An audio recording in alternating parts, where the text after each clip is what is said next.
The morning shift at the Kepler 442b listening post was supposed to be quiet. Commander Li Huan poured his third cup of coffee and watched the endless stream of data flow across his screens. Most days brought nothing but solar radiation reports and asteroid tracking data. The frontier worlds were peaceful places where nothing exciting ever happened. That changed at 0847 hours when his communication array started screaming. Li Huan nearly spilled his coffee as alarms filled the small station. The main screen flashed, red with an incoming priority signal. But this wasn't coming from Earth or any human colony. The signal originated from deep space, from a star system humans had only visited once before. The Valari system. Li Huan's hands moved quickly over the controls. The Valari had been humanity's first contact with alien life 3 years ago. They were peaceful traders who looked like tall, graceful birds with silver feathers. Their ships carried beautiful crystals and strange music that made humans feel calm and happy. In return, humans gave them technology and food from Earth. The signal was weak and full of static. Li Huan adjusted the receivers and waited. Slowly, a voice came through the speakers. It was musical and sad, speaking in the clicking language of the Valari. "This is Sithmaran of the Valari Council," the voice said in broken English. "We send this message to any who can hear. Our world is under attack. Our cities burn. Our children hide in the deep caves while enemy ships fill our sky." Li Huan sat up straight. The Valari were peaceful. They had no enemies that he knew of. Their world was far from any major space routes. Who would attack them? The message continued. "We call for help. We call for reinforcements. The Thrakari came with many ships. They destroy everything. They take our people as slaves. We cannot fight much longer. Please, anyone who hears this, help us." The signal faded to static. Li Huan stared at the screen for a long moment. The Thrakari. He had heard that name before in intelligence briefings. They were a warrior race, from the outer rim. Brutal and cruel, they conquered weaker species and turned them into slaves. But the Valari system was hundreds of light years from Thrakari space. What were they doing there? His fingers flew over the keyboard as he sent an emergency message to Earth Fleet Command. Within minutes, his screen lit up with an incoming call from Admiral Kim Tae herself. "Commander Lee, what's the situation?" Admiral Kim's face appeared on the screen. She was a stern woman in her 50s with gray hair and sharp eyes. She had fought in the asteroid wars and earned her rank through courage and skill. "Admiral, we received a distress call from the Valari system. They're under attack by the Thrakari. They're asking for reinforcements." Li Huan sent the recorded message to her.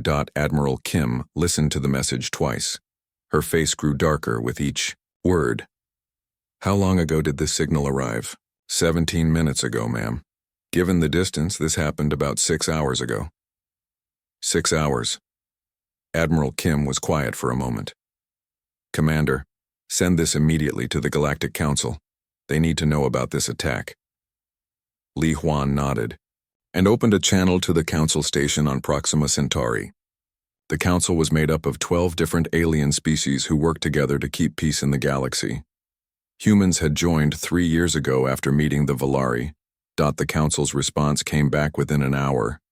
A blue-skinned alien appeared on the screen. This was Ambassador Thisara, one of the Council's senior diplomats.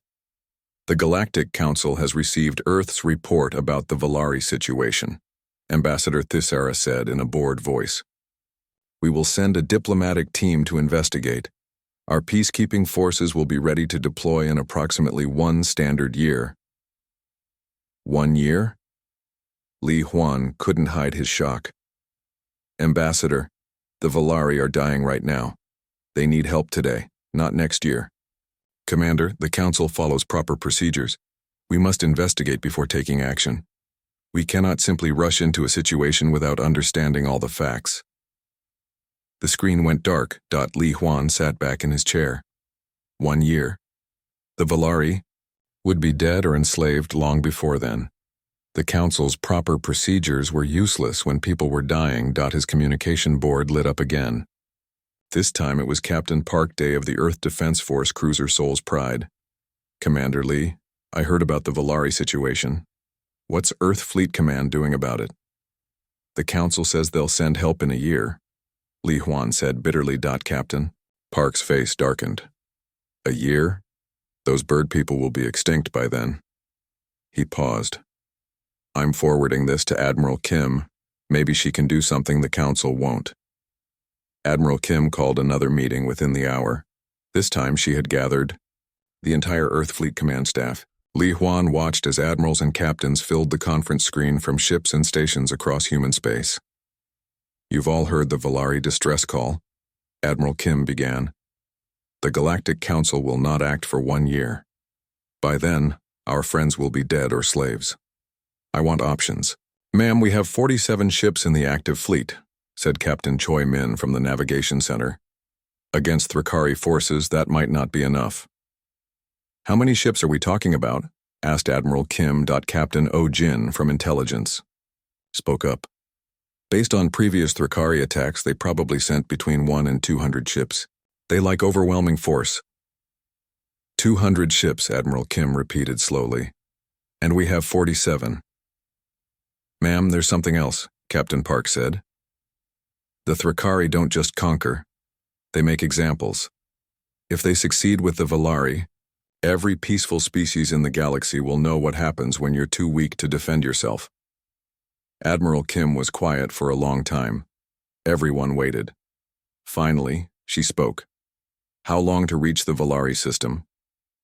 6 days at maximum speed, answered Captain Choi. And how long to mobilize the reserves? Reserves, ma'am. Captain Choi looked confused. All of them. Every ship in Earth's fleet. Active duty, reserves, training vessels, even the old ships in mothballs. How long? The navigation officer's eyes widened. Admiral, that's over 800 ships. It would take 12 hours just to organize the formations. Then we'd better start now, Admiral Kim said firmly. Send the order. Full mobilization. Every ship that can fly, every crew that can serve. We're going to save our friends. Ma'am, Captain Park said carefully, that's our entire fleet. If something happens to Earth while we're gone. Captain, 3 years ago the Valari could have ignored us. We were just another primitive species taking our first steps into space. Instead, they welcomed us. They traded with us. They taught us about the galaxy. They made us part of something bigger. Admiral Kim stood up. Now they're calling for reinforcements. And by God, they're going to get them. Orders flew across the human fleet. Ships that hadn't moved in years suddenly roared to life. Retired captains were called back to duty. Civilian vessels were pressed into service and fitted, with whatever weapons could be found. Captain Han Sol, the fleet's communications officer, sent a message to the Valari system. It was simple but carried the weight of humanity's promise. Valari friends, this is Earth Fleet Command. We have received your distress call. Reinforcements are coming. Hold fast. Help is on the way. Li Huan watched from his listening post as 847 human ships began moving toward the Valari system. It was the largest fleet humanity had ever assembled. Every ship Earth could fly was heading into battle. The galaxy was about to learn what happened when someone threatened humanity's friends. The real battle began at dawn on the second day. Admiral Krexthor had called for help and the Thrakari Empire had answered. 300 fresh warships dropped out of hyperspace, led by War Primarch Vexnul aboard the massive dreadnought World Breaker. Lieutenant Choi Min was monitoring sensors aboard the reconnaissance vessel when the new fleet arrived. The sight made her stomach drop. These weren't the standard Thrakari ships they had fought yesterday. These were the Empire's elite forces, each ship twice the size of anything they had faced before. Captain Park, we have a problem, Choi Min reported. 300 Thrakari vessels just arrived. These are their heavy warships. Captain Park Day studied the sensor readings. The new Thrakari fleet was arranged in perfect battle formation, each ship positioned for maximum honor and glory in individual combat. It was beautiful in its own way, like a deadly dance performed by masters of war. Signal Admiral Kim, Captain Park ordered. Tell her the real fight is about to begin. On the Thrakari flagship World Breaker, War Primarch Vexnul was studying intelligence reports about the human fleet. What he read made no sense according to everything the galaxy knew about warfare. "Explain these reports," Vexenal demanded from Admiral Krexthor, who had been rescued from his burning ship. "Your ships were destroyed by fighters operating in deep space? Impossible. Fighters are planetary defense craft." "War, Primarch. I witnessed it myself. Human fighters attacked our ships hundreds of kilometers from any planet. They moved in coordinated groups and struck with precision that our databases say is impossible." Vexenal was a massive Thrakari even by their standards. His armor was decorated with the skulls of defeated enemies, and his claws were edged with rare metals that could cut through ship hulls. He had conquered 47 worlds and never lost a single battle. "These humans will learn the price of interfering with the Thrakari Empire," Vexenal declared. "Signal their fleet. I challenge their greatest warrior to single combat. Winner takes all." But when the challenge was transmitted, the human response was not what Vexenal expected. "War Primarch Vexenal, this is Admiral Kim Tae of the Earth Defense Force. We don't have greatest warriors, we have a fleet. Would you like to fight the whole thing?" The communication channel fell silent. In 3,000 years of galactic history, no military commander had ever said such a thing. Individual combat was the foundation of civilized warfare. The idea of an entire fleet acting as one entity was madness. The battle began when Wing Commander BAEU led her fighter squadron against the Thrakari line. Her ships were tiny compared to the massive enemy dreadnoughts, but they moved with deadly purpose. "Ghost Squadron, this is Ghost Leader," BAEU said into her radio. "Target the command towers on the big ships. Make them blind before they can react." Pilot Shin Na flew beside her commander in Fighter Ghost 7. She had grown up playing video games and dreaming of space combat. Now she was living that dream, but the reality was more terrifying and more exhilarating than any game. "Ghost Leader, I'm reading weak points in their hull design," Shin Na reported. These big ships weren't built to fight small, fast targets. The Thrakari dreadnoughts had been designed for ship-to-ship combat against equally massive opponents. Their weapons were powerful but slow, designed to punch through heavy armor at long range. They had no defense against tiny fighters that could dance around their gun turrets and strike at vulnerable points. Shin Na's fighter screamed past the enemy flagship at nearly the speed of sound, her weapons carving deep gouges in armor plating that was supposed to be impenetrable. Behind her, 30 other fighters followed the same attack pattern, each one striking at the exact same weak point. "Impossible!" War Primarch Vexenal roared as his flagship shuddered under the attack. "How? Can such tiny ships damage a dreadnought?" His tactical officer was staring at sensor readings that made no sense. "War Primarch, they're attacking in perfect coordination. Each fighter strikes the exact same location, creating cumulative damage that our armor cannot withstand." While the fighters kept the big ships busy, the human fleet deployed tactics that no galactic power had ever imagined. Captain Seo Jun led a squadron of destroyers in what humans called a wolf pack attack. Instead of fighting individual duels, the destroyers worked together like a hunting pack, surrounding enemy ships and attacking from all sides at once. Captain Namkai commanded the electronic warfare ship Daegu Storm. Her job was to blind and confuse the enemy, but she was using methods that the galaxy had never seen before. Thrakari ships found their communications jammed, their sensors filled with false targets, and their navigation systems completely scrambled. "War Primarch, we cannot coordinate our fleet," Admiral Krexthor reported. "The humans are using some kind of technological warfare that disrupts all our systems." "This is not honorable combat," Vexenal declared. "Signal the humans, tell them to cease this electronic trickery and fight like civilized beings." But Captain Lee So of the destroyer Busan Hammer had a different response. "War Primarch, inhuman, warfare. Honor means protecting your friends and defeating your enemies. Everything else is just tradition." The Thrakari attempt at traditional combat doctrine was failing completely. Their ships were designed for single combat between individual captains seeking personal glory.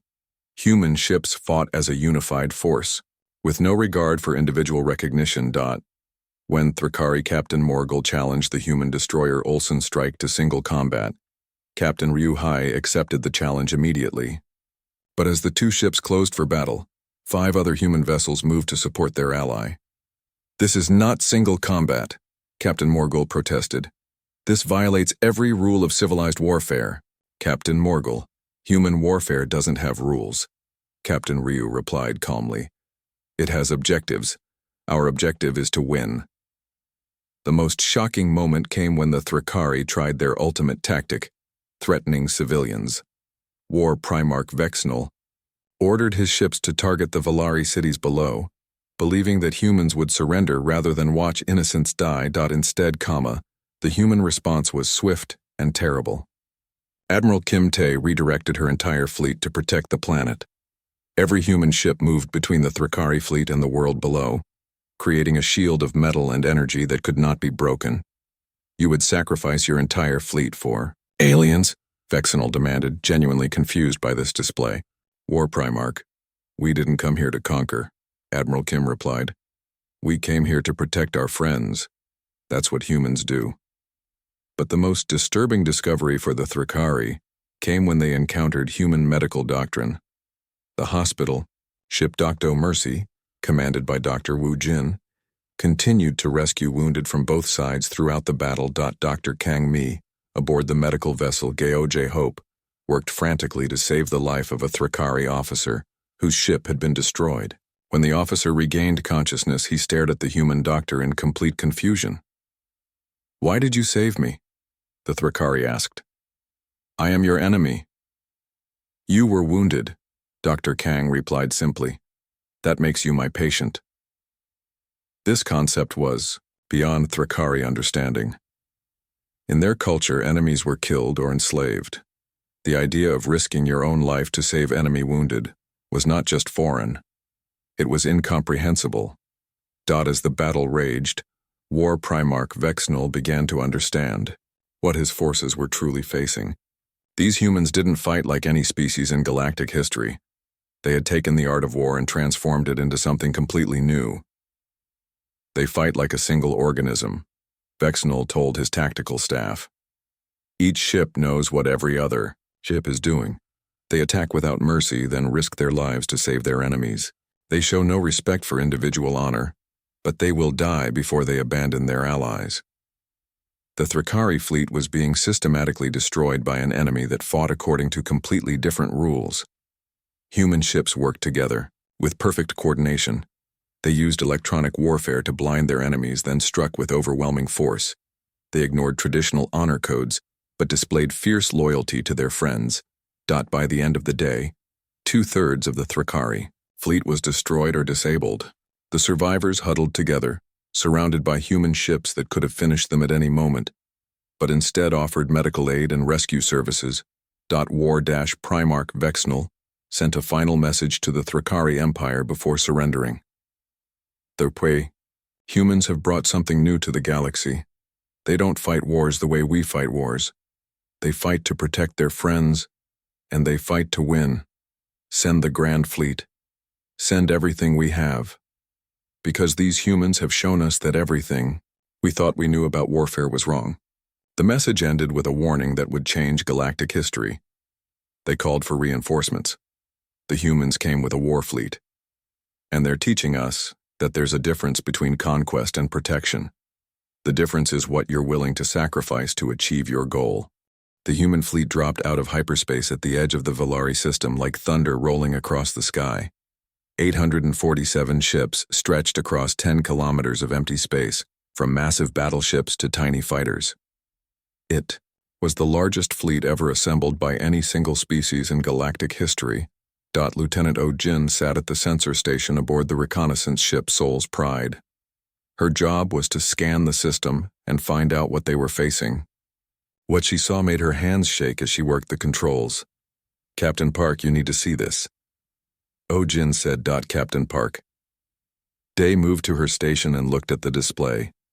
The Valari homeworld hung in space like a wounded bird. Smoke rose from burning cities. Strange ships surrounded the planet like hungry wolves. "How many Thrakari ships?" Captain Park asked. 212, sir. They have the planet completely surrounded. Standard siege formation."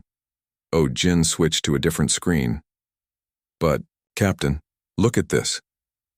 The display showed the human fleet as it appeared to Thrakari sensors. Where most galactic powers might send 10 or 20 ships for a major operation, humans had brought nearly 1,000 vessels of every size and type. "They're not responding to our arrival," Ojin reported. "I think they believe it's a sensor error." Captain Park smiled grimly. "Let's show them it's not." Across the human fleet, similar scenes played out on every ship. On the carrier Incheon, Admiral Kim Tae studied tactical displays that showed Thrakari positions. The enemy had arranged their ships in the traditional galactic siege pattern, designed for ship-to-ship dueling and individual combat. "They're fighting the last war," Admiral Kim said to her tactical officer Young Min. "They expect us to challenge their ships one at a time." "What are our orders, Admiral?" Young Min asked. "We're going to show them how humans fight wars." On the Thrakari flagship Bonecrusher, Admiral Krexthor was having a very bad morning. His sensors kept showing impossible readings from the edge of the system. According to his instruments, nearly 1,000 ships had just appeared where empty space should be. "Sensor Chief, explain these readings," Admiral Krexthor demanded. He was a massive creature with thick armor plating and razor-sharp claws. The Thrakari were built for war, with natural weapons and a culture that prized individual combat above all else. "Admiral, the sensors show 847 vessels of unknown configuration. But this must be an error. No species deploys fleets of this size." "Admiral," Krexthor studied the display. In 300 years of conquest, he had never seen anything like this. The largest fleet he had ever faced was 43 ships, and that had been considered massive. "Open a channel to the lead vessel," he ordered. Captain Park's face appeared on the Thrakari view screen. Admiral Krexthor was surprised to see a human. These were the newest species in the galaxy, primitives who had barely learned to travel between stars. "Human vessel, you are interfering in a legal conquest. Withdraw immediately or face destruction." Captain Park looked calm and relaxed. "Admiral Krexthor, this is Captain Park Day of the Earth Defense Force. We're here to assist our allies, the Valari. I suggest you withdraw your forces immediately." Admiral Krexthor laughed, a sound like grinding metal. "Captain, you face the full might of the Thrakari conquest fleet. 200 ships of the line, each one crewed by the finest warriors in the galaxy. Withdraw now, and we will allow you to leave." "I see," Captain Park said thoughtfully. "Admiral, you should know that humans don't have a tradition of honorable withdrawal. We have a different tradition entirely." "And what tradition is that?" "We call it overwhelming force." The communication ended. Admiral Krexthor stared at the blank screen for a moment, then turned to his weapons officer. "Prepare for battle. These humans need to learn their place in the galactic order."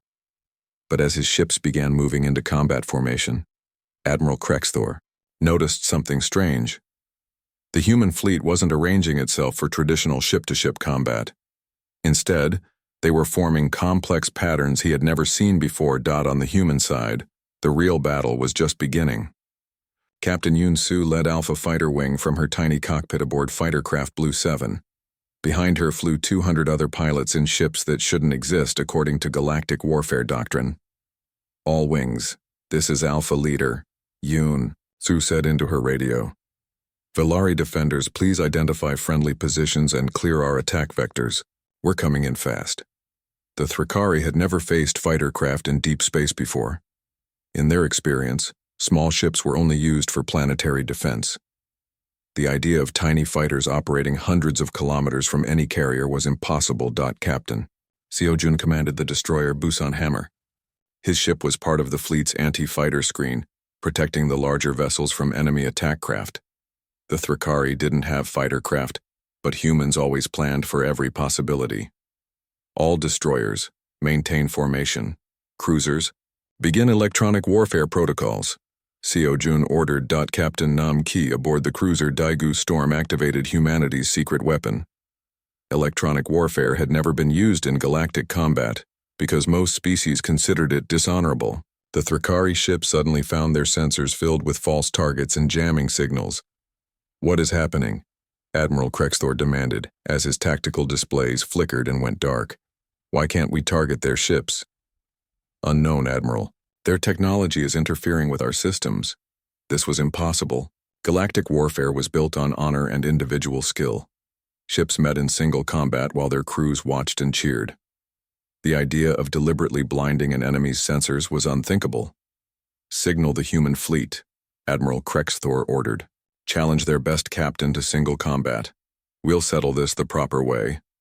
Captain Lee, so of the destroyer Busan Hammer, received the challenge and accepted immediately. Her ship moved forward to meet the Thrakari vessel. Red Death in what should have been a fair duel between equals. The two ships closed to combat range. Admiral Krexthor watched approvingly as the human destroyer took position for honorable combat. Then, 6 other human ships opened fire at the same time. The Thrakari ship. Red Death disappeared in a ball of plasma and twisted metal. The duel had lasted exactly 4 seconds. Impossible, Admiral Krexthor roared. This is not honorable combat. This is not how civilized species fight wars. Captain Liso's voice came over the communication channel. Admiral, this isn't a duel. This is war. The words sent a chill through every Thrakari ship. War. Not combat, not conquest, not the civilized. Exchange of single-ship battles that had defined galactic conflict for thousands of years. War. Admiral Kim Tae watched the battle unfold from her command center aboard the Incheon. The Thrakari were brave fighters, but they were fighting according to rules that humans had never learned. While they arranged themselves for honorable duels, human ships attacked in coordinated groups. Admiral, the enemy is requesting parley, reported Communications Officer Han Sol. Put them through. Admiral Krexthor appeared on screen. His armor was scratched and his eyes were wide with something that might have been fear. Human Admiral, your tactics are unconventional. Perhaps we can reach an agreement. Admiral Kim studied the alien commander. Admiral Krexthor, our agreement is simple. Release all Valari prisoners, withdraw from this system, and never return. And if we refuse? Admiral Kim gestured to the tactical display showing 800 human ships surrounding 200 Thrakari vessels. Then you'll discover why humans brought a war fleet instead of reinforcements. The most shocking moment came when human medical ships moved to rescue survivors from damaged Thrakari vessels. The hospital ship Dr. Mercy, commanded by Dr. Wu Jin, approached a burning Thrakari cruiser and began pulling wounded aliens to safety. What are they doing? Admiral Krexthor asked his tactical officer. They appear to be rescuing our wounded, sir. This was beyond comprehension. The humans fought with devastating efficiency, but they also saved their enemies' lives. They destroyed ships without mercy, then risked their own people to rescue survivors. What kind of species fought like this? The battle was over in 3 hours. Half the Thrakari fleet was destroyed or disabled. The rest surrendered when they realized they were completely outmatched. The humans had lost exactly 7 ships, all to accidents or equipment failure. No human vessel had been destroyed by enemy fire. Admiral Krexthor sent his final message to Thrakari High Command before surrendering his flagship. The humans. They don't fight like anything in our databases. They coordinate their entire fleet like a single organism. They attack without warning, show no mercy in battle, then risk their lives to save our wounded. Request immediate reinforcement by the Grand Fleet. This isn't just a battle anymore. These humans have brought something we've never seen before. The message ended with words that would echo through Thrakari space. They came with a war fleet, and they know how to use it. The victory at the Valari homeworld should have been cause for celebration. Instead, Intelligence Officer Ryu Hai sat in the darkened communication center of the cruiser Soul's Pride, staring at intercepted Thrakari messages that made her blood run cold. Admiral Kim, you need to see this immediately. Ryu Hai transmitted to the flagship Incheon. Admiral Kim Tae appeared on the screen, still wearing her battle uniform. The past 3 days of fighting had aged her visibly, but her eyes were still sharp and determined. What do you have for me, Commander Ryu? Ma'am, we've broken the Thrakari military codes. Their Grand Fleet isn't just mobilizing to retake this system. They're planning a direct assault on Earth itself. Over 3,000 ships, ma'am. The largest fleet ever assembled in galactic history. Admiral Kim was quiet for a long moment. 3,000 ships. The human fleet had fought brilliantly against 500 Thrakari vessels, but 3,000 was something else entirely. Even with their superior tactics, humans couldn't overcome odds of 4-1. "How long do we have?" Admiral Kim asked. 6 days, ma'am. Maybe 7 if they have supply problems. "And Earth's defenses?" 200 ships, mostly patrol vessels, and training craft. Nothing that could stand against a force this size. Admiral Kim closed her eyes briefly. The price of protecting the Valari was going to be the destruction of Earth itself. But she had made her choice 3 days ago, when she ordered the fleet to this system. "Signal all ship commanders. Emergency conference in 1 hour."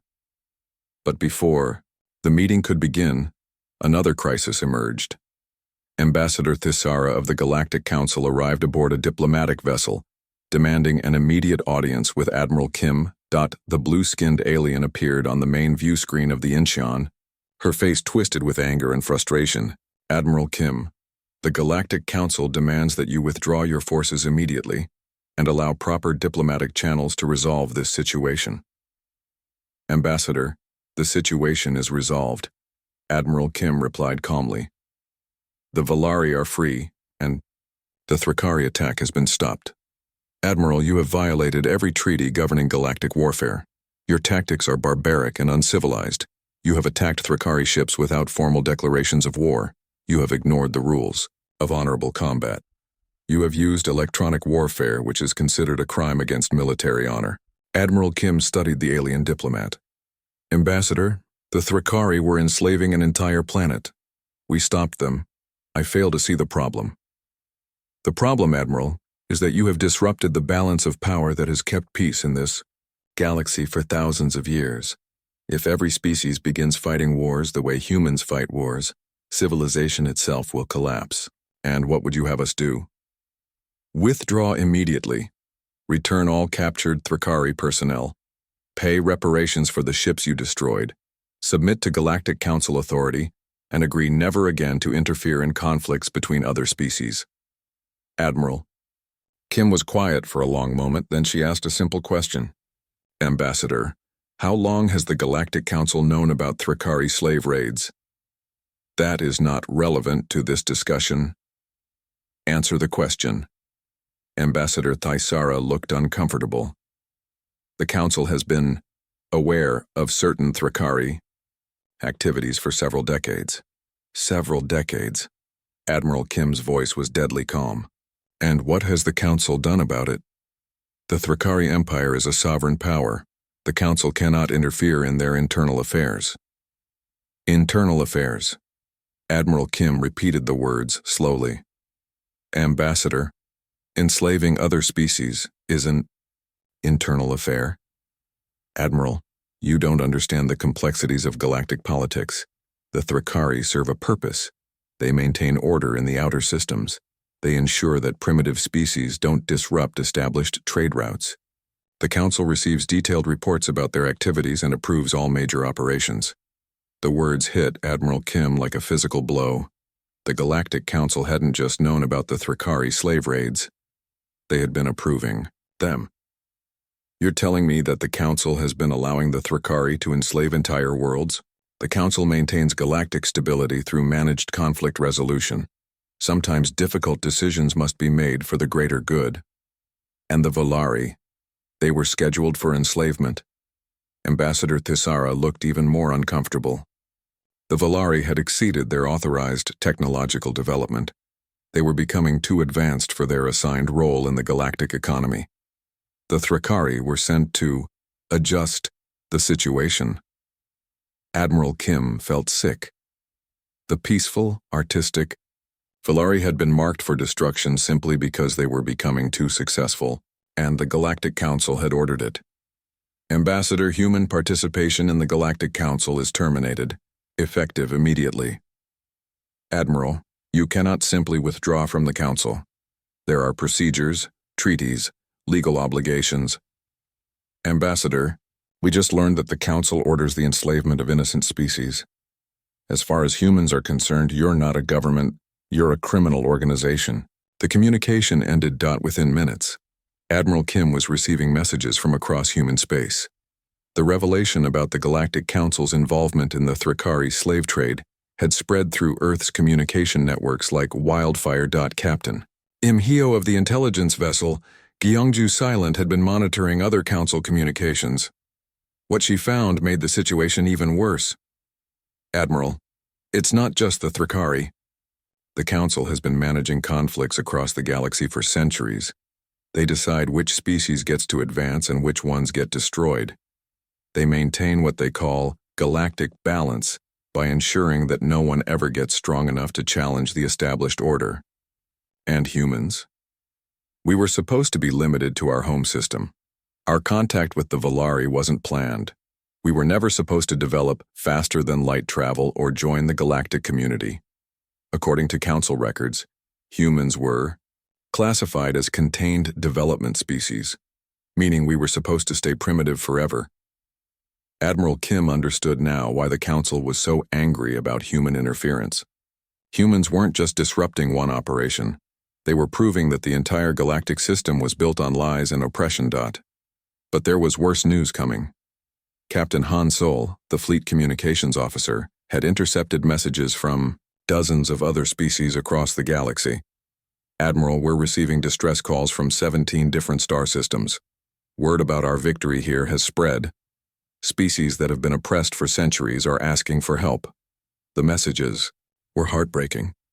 The Corvani reported that Thrakari raiders had taken half their population as slaves over the past 50 years. The Eltari described being forced to pay tribute to prevent their world from being pacified. The Vexnari pleaded for protection from Council-approved genocide that was scheduled to begin in 6 months. Admiral Kim realized that humanity had stumbled into something much larger than a single battle. They had exposed a galaxy-wide system of managed oppression that had been operating for thousands of years. Ma'am, there's something else, Communications Officer Han Sol reported. I've been in contact with Earth Fleet Command. They're mobilizing everything they have. Every shipyard, every construction facility, every manufacturing plant. They're building the largest fleet in human history. How large? 5,000 ships, ma'am. Maybe more.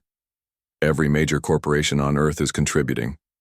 Samsung Galactic is building carriers. Hyundai Stellar is producing destroyers. LG Space Technologies is manufacturing fighters. The entire planet is gearing up for war. Admiral Kim felt a mix of pride and terror. Earth was preparing for the greatest battle in human history, but it might not be enough. The Thrakari Grand Fleet was already the largest military force ever assembled, and they would have the support of other council species who feared human ideas about freedom and equality. The crucial moment came when Valari leader Sith Marin asked the question that would define humanity's future. Admiral Kim, why did your species risk everything for people you barely knew? We are not powerful. We have nothing valuable to offer. Why did you come? Admiral Kim thought about the question for a long moment. Finally, she gave the answer that would become the foundation of everything that followed. Because when someone calls for help, you help. That's what makes us human. We don't calculate profit or political advantage. We don't worry about disrupting galactic balance. When people are being hurt and they ask for help, you help them. It's that simple. But the cost is what makes it meaningful. If it was easy, everyone would do it. But it's not easy, so most people don't. That's why evil flourishes in the galaxy. Not because good people don't exist, but because they calculate the cost and decide it's too high. Sith Marin was quiet for a moment. Then the Valari leader asked another question. And when the Thrakari Grand Fleet comes to destroy your world, what will you do then?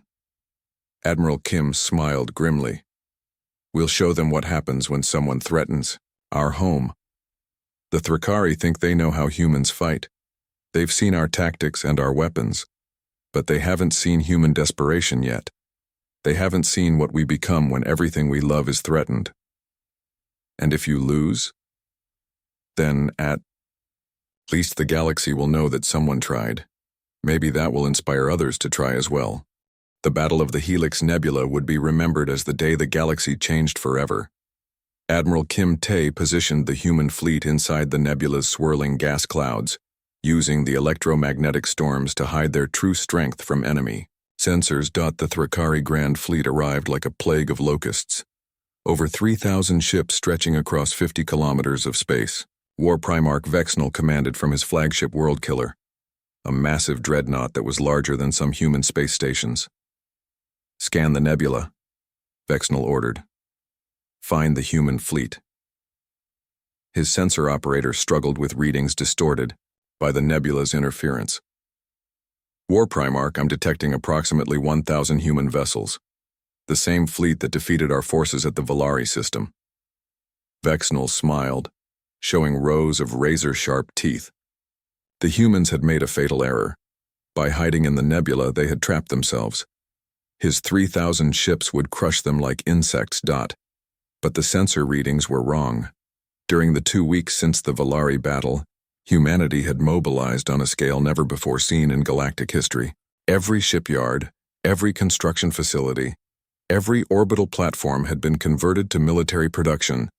Captain Songha commanded a converted cargo hauler that had been transformed into a missile platform.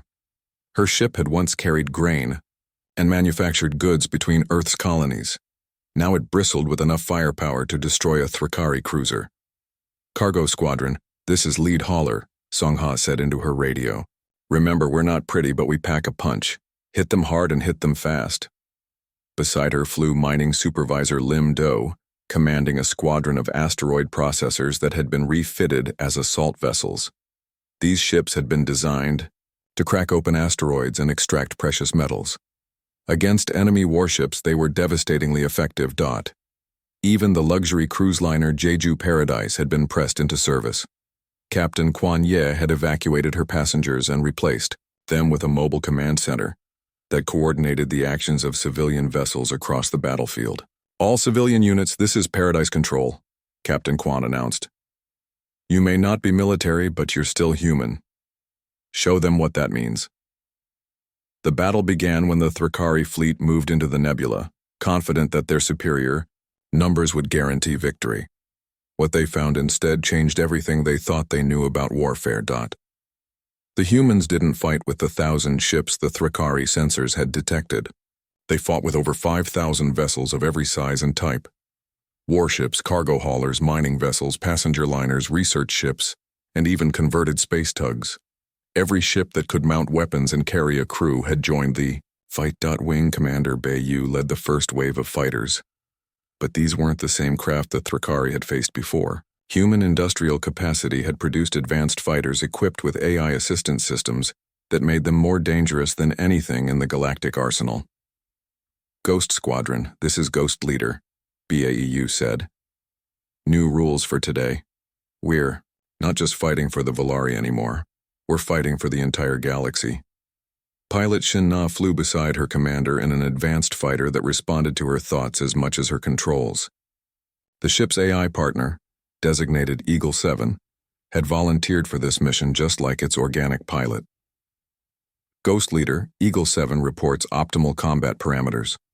Shin Na announced. All AI partners are ready for engagement. This was something the galaxy had never seen. Human artificial intelligence wasn't just a tool, it was a partner. AI personalities had volunteered to fight alongside their human creators, forming a bond that multiplied the effectiveness of both organic and digital minds. The Thrakari were horrified by this development. In their culture, artificial intelligence was considered an abomination that threatened the natural order. The idea that humans would create AI and then treat it as an equal was beyond their understanding. Impossible. War Primarch Vexnal roared as his sensors showed thousands of human fighters working in perfect coordination with their AI partners. No species allows artificial minds to participate in warfare.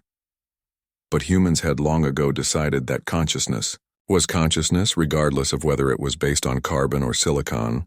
AI volunteers like Eagle 7, Sword 12, and Phoenix 3 fought with the same dedication as their human partners.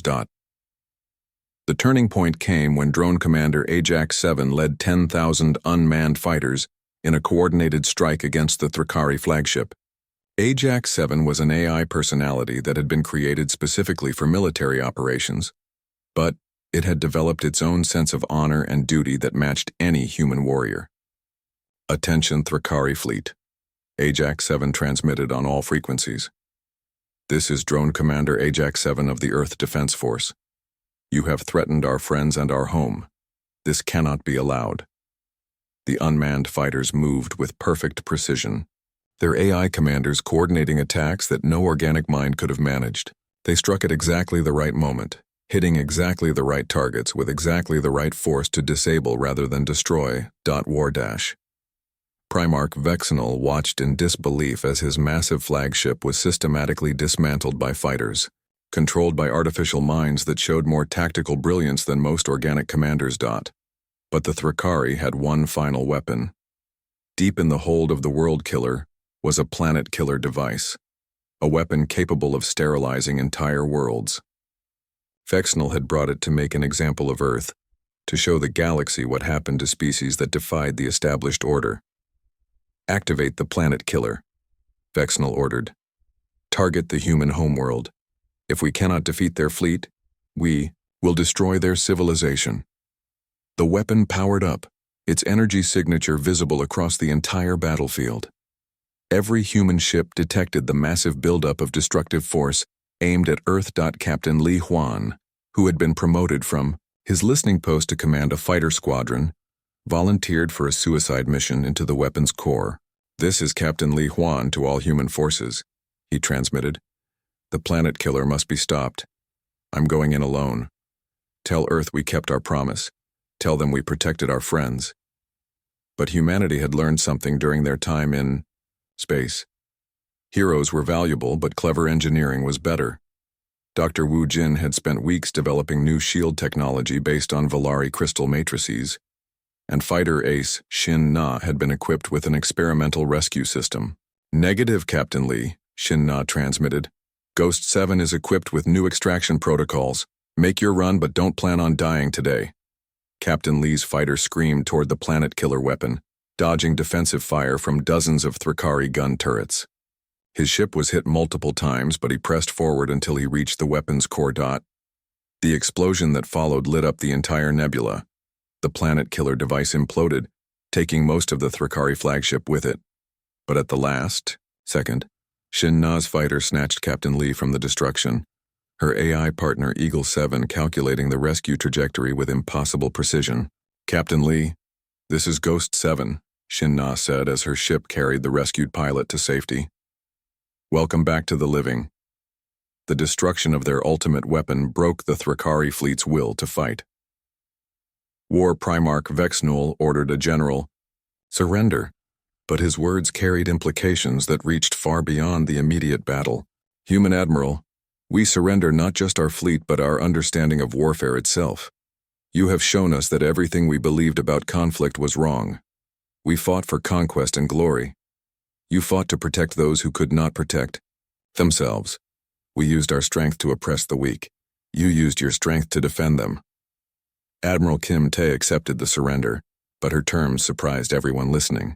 War Primarch Vexenal, the Thrakari Empire is dissolved. Your people will be integrated into galactic society as equals, not conquerors. You will help us build something new, a galaxy where species cooperate instead of competing, where the strong protect the weak instead of exploiting them. And if we refuse, then you'll remain prisoners until you change your minds. But I don't think that will be necessary. Your people are warriors, not monsters. Once they understand what they've been fighting for, I believe they'll want to fight for something better.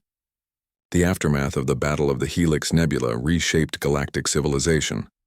The corrupt Galactic Council was dissolved and replaced with the Galactic Defense Alliance, based on principles of mutual protection and voluntary cooperation. Species that had been oppressed for centuries suddenly found themselves free to develop their own cultures and technologies. The Corvani began building their own fleets. The Elthari established trade relationships based on equality rather than tribute. The Vexenari started exploring space for the first time in their history. Admiral Kim Tae became the first Supreme Commander of the Galactic Defense Alliance, but she insisted on a term limit and democratic oversight. The humans had not fought to become the galaxy's new rulers. They had fought to ensure that no one could rule through oppression ever again. 5 years later, Ambassador Han Sol established the first galactic university on Sereth Prime, where humans taught their military doctrines alongside their humanitarian principles. Students from 47 different species learned about combined arms warfare, but they also learned about the Geneva Conventions, about the protection of civilians,